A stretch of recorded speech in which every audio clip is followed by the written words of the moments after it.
రే సద్దు వెళ్ళాలి. ఏం చేసావు నాన్న? 500 చేపలు 200కి అమ్మడం ఏంటి? అరే అలాంటివన్నీ అవుతుంటాయిరా, నువ్వు ముందు పట్టు.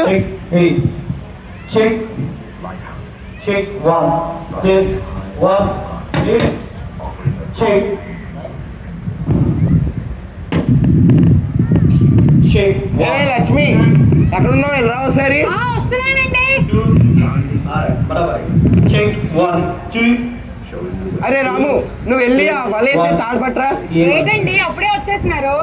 ఏంటి అప్పుడే చేపలన్నీ అమ్మేస్తున్నారు ఏంటి? ఇదిగోనే ఈ రోజు సంపాదన 200. దొందలు. సర్లేండి, భద్రం చేసి వస్తాం. అలాగే లక్ష్మి, ఆ డబ్బానా ఇంకా సంచి కూడా సర్దే. సర్దేశానండి, ఇస్తున్నాను. అట్లే ఇవాళ లోతుకుపోవాలి. కాదు, ఇవాళ కూడా వెళ్ళాలంటారా? అట్లా అంటే ఎలా వద్దే, కూటి కోసం కోటి తిట్లు. అట్టా కాదండి, నిన్న రాత్రి ఓ పీడకలు వచ్చింది. పైగా సముద్రం కూడా ఏటో సహకరించట్లేదు. ఇలాంటి పరిస్థితుల్లో వెళ్ళడం అవసరం అంటారా? ఏం మాట్లాడుతున్నావు అమ్మా? నాన్న చూస్తే 200కే అమ్మాడు చేపలు. అసలు 200కి ఎలా బతుకుతాం అనుకుంటున్నావు? పోనీ ఇంకోసారి వేటకి వెళ్తామంటే నువ్వు ఇలా మాట్లాడుతున్నావు. అలా కాదురా నాన్న. అయినా అసలు మీ ఇద్దరి మధ్య నేను పడలేకపోతున్నానమ్మా. అరే అలా కాదురా, ముందు నువ్వు రా, ఇటు చెప్తాను. వాడు చెప్పింది కూడా కరెక్టే కదండి. ఒకసారి ఈసారి లోతుకి వెళ్తారు కదా, వాళ్ళ కొంచెం ఎక్కువసేపు వేసి ఉంచారు అనుకోండి, ఎక్కువ చేపలు పడతాయి. నన్నేం చేయమంటావే? ఆ వలేస్తా అంటే అందులో సగానికి సగం చేపల కంటే ఆ ప్లాస్టిక్ చెత్త సెదారం అవే ఉంటున్నాయి. సర్లేండి, బేగ్ పారండి. ఈ రోజు కొంచెం లోతుకి వెళ్తాను, పదరా.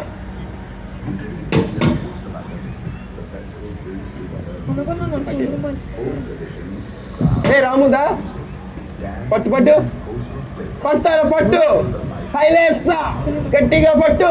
చాలు నాన్న, ఎంతకాలం ఇదే వృత్తి చేస్తూ ఉంటాం. సమాజంలో అసలు మనకి విలువే లేదు. ఇందాక మార్కెట్లో అలాగా, మా ఫ్రెండ్స్ అలాగా.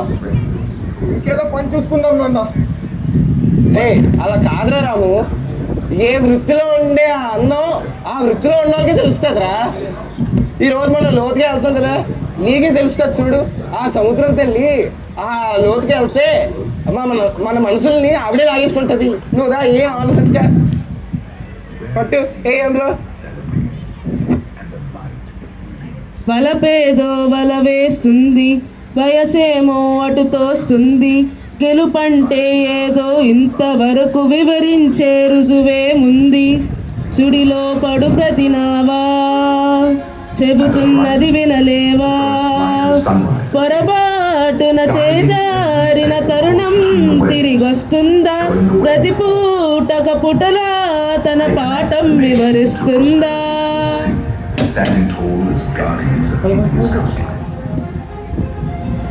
Along India's 11,098 kilometer long coastline, with over 205 lighthouses standing strong, celebrates maritime legacy. The Indian Lighthouse Festival. అలా కొంచెం పెద్దగా ఉన్నట్టు అనిపించట్లేదా? అట్టేం కాదురా, కొంచెం లోతుకి వచ్చాం కదా, అలాగే ఉంటుంది. నీకు తెలీదు నాన్న, అలా మనకసే వస్తుంది నాన్న. నాన్న పెద్దదైపోతుంది నాన్న. నాన్న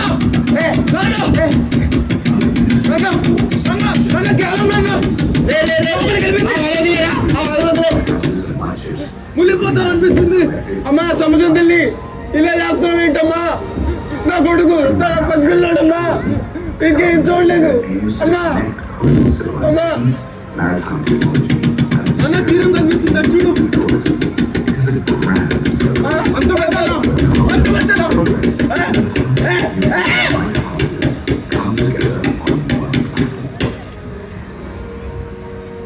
In 2026, Visakhapatnam, Andhra Pradesh hosts the third edition of the Lighthouse Festival. Building India's coastal identity, the festival brings together local culture, folk traditions, crafts, అసలు నేను ఎక్కడున్నాను? dance, and coastal flavors. placing the lighthouse at the heart of community life and tourism. నాన్న Lighthouse Festival is more than it is a national heritage, empowers coastal ఎవరైనా communities, రండి అయ్యా. and strengthens tourism across the అయ్యా ఏమైంది This ఇందాకలా పెట్టుకుని వెళ్ళి sudden గా ఏమైందయ్యా adventure of lighthouse. నేను సాయంకి వెళ్ళండి అయ్యా. అరే అరే ఎవరైనా ఉంటే సహాయం చేయండి ప్రాణం పోతుందంటే అరే మీ మీద సహాయం చేయండి ప్రాణం పోతుందంటే అరే నా మాట ఎవరు వినండి